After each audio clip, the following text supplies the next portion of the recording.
Is God real? That's the question. See, since the beginning of time, we've been trying, and we as in humans have been trying to create a reason as to what we are doing here on earth, providing some level of value, some purpose to our existence. And there's a lot of things that you have to consider when you ask the question, is God real? Well, there's obvious things, and then there are things that are more internal, specific to the person. Let's talk about some of the obvious stuff. Is God real? Well, in order to have a creation, in order for something to be created, there must be a creator.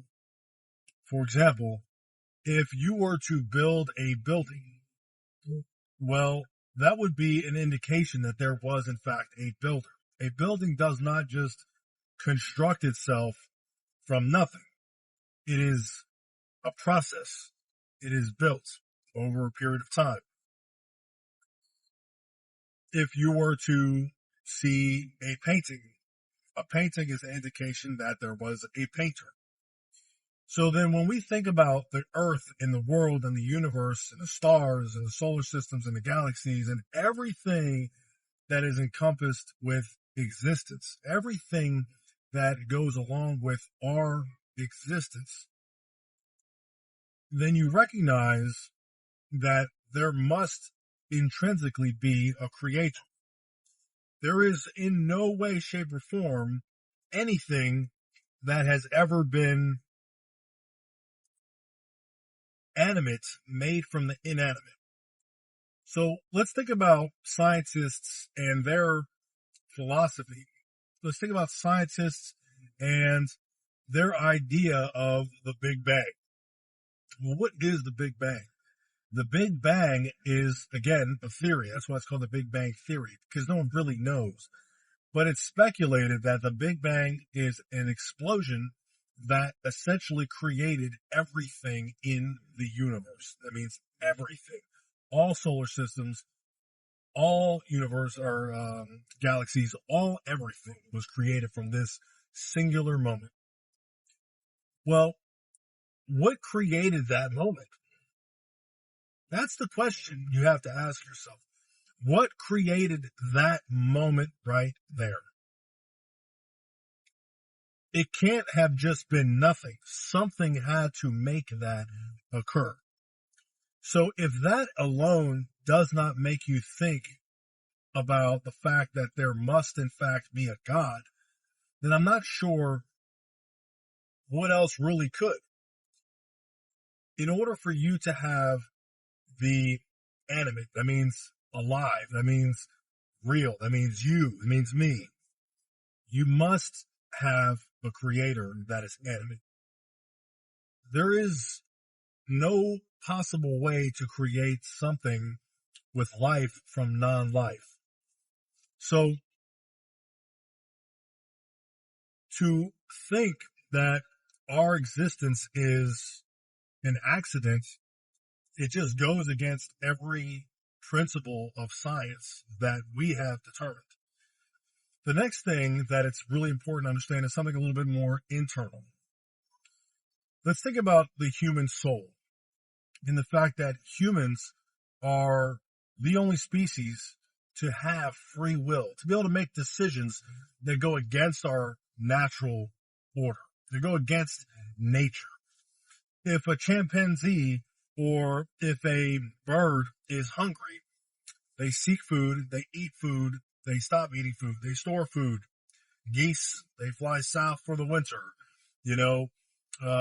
Squirrels, they burrow, they store.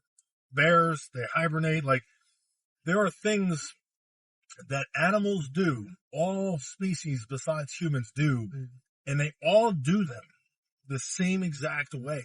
That species conducts itself exactly the same way. Whereas humans, you might argue and say, well, so do humans. But in reality, we don't. See, we choose what we do. Somebody who might decide to move south for the winter because it's cold, another person might say, hey, I'm going to go to Alaska and I'm going to endure the winter. I'm going to go out to the woods and live in a cabin and just spend time by myself. People are different. We make choices. We make a choice every single day. We have thousands and thousands of choices that we make every day. And that's called free will. Free will is the thing that distinguishes humanity from every other living creature. How can we have free will if there was not a creator that made that so? How can we have that level of consciousness? Is it just because our brain is that advanced? Well, who created the brain? Who designed the floor plan for the human brain? A creator had to have done that.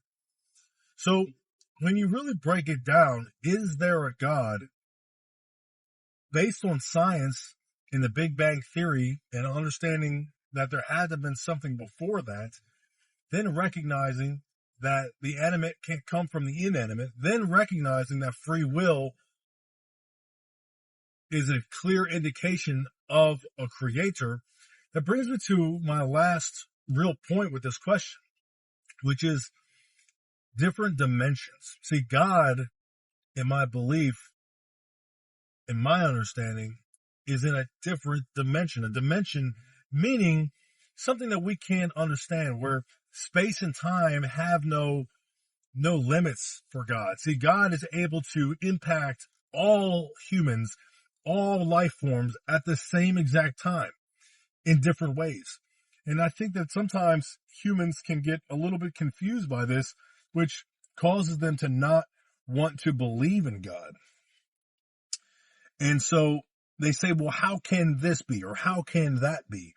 But when you think about things in a fourth dimension or a fifth dimension outside of this three-dimensional world, it's really impossible for us to comprehend it. We just simply can't. Just like, for example, the bacteria on your hand, it cannot comprehend the scope of the human body or comprehend the act of driving a car. Like right now, I'm driving this vehicle. The bacteria on your hand can't not comprehend the action of actually driving a vehicle because it's just out of its scope of understanding. Well, the same thing applies to humans and God. It's just simply out of our understanding. We can't grasp the concept of it. And when you try to grasp the depth of it and make sense of it, it doesn't make sense. And because it doesn't make sense, it makes you choose to believe that perhaps there isn't a God. But just because you can't understand something doesn't mean it doesn't exist. It just simply means you can't understand it. So if you're able to recognize that, take a step back and realize that your three-dimensional human brain is not designed to understand the complexities of God, the creator of the universe, well, then you will always challenge it. So to bring back my initial question, is there a God? I think it's pretty indisputable. But I guess the real question is, what do you think?